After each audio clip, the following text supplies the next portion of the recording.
చాలా సింపుల్గా egg fried rice చేస్తున్నాను. అయితే మార్నింగ్ చేశాను, అందుకే ఇది ఎగ్ ఫ్రైడ్ రైస్ అయితే బాగుంటుంది. అయితే కడాయి పెట్టుకున్నాను, ఉల్లిపాయలు, ఒక పచ్చిమిరపకాయ వేసుకున్నా.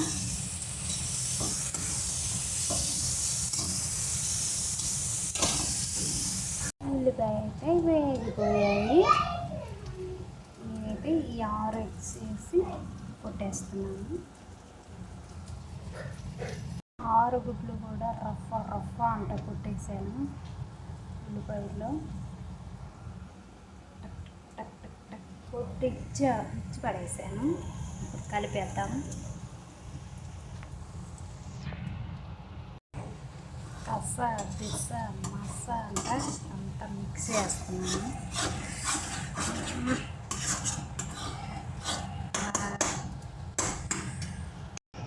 చైనీస్ లాగా ఉప్పు కారం పసుపు ఏమీ వేయను. ఒట్టి ఉప్పు మాత్రమే వేస్తున్నా. పసుపు కారం ఏమీ వేయను, పెప్పర్ పౌడర్ మాత్రమే. మా పిల్లలకైతే పసుపు కారము ఏమి వేయకూడదండి. ఒట్టి ఉప్పు వేసి పెప్పర్ పౌడర్ వేసి నెయ్యిలో చేస్తే చాలా ఇష్టపడతారు. అందుకే నేనైతే ఇలాగే చేస్తున్నా. చూడండి, ఎక్కువ మిక్స్ చేసామనుకో పొడిగా అయిపోతుంది. అలా అన్నా మనకి అంత గుడ్లుగా లావుగా ఎట్లుంటాయి రైస్ వేస్తే చాలా బాగుంటుంది. గుడ్డు అయితే బాగా వేగిపోయింది. రైస్ వేసి మిక్స్ చేస్తున్నా.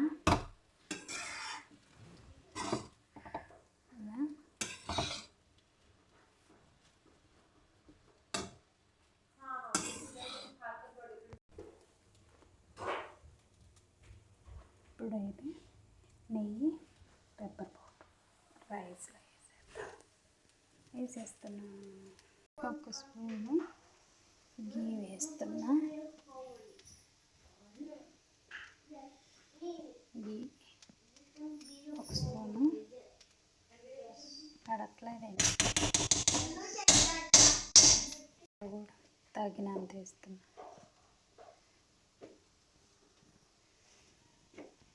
ఫినిష్.